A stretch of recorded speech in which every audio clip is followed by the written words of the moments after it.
Так, еще один стереотип по поводу Чечни развенчан. К моему стыду, у нас почему-то сформировалось такое устойчивое мнение, что Чечня — это такой закрытый город, где люди все такие закрытые, необщительные. Но, к нашему удивлению, все нас встречают, говорят: ой, добро пожаловать, рады видеть. То есть все тут доброжелательные.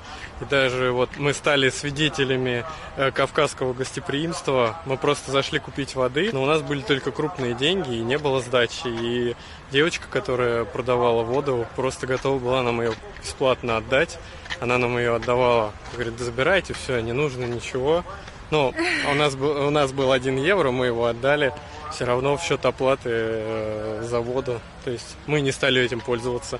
Но очень было приятно, то, что все готовы помочь, все рады нас видеть, все доброжелательные. То есть ни одного акта агрессии пока мы не испытали, и я думаю, что не встретим здесь.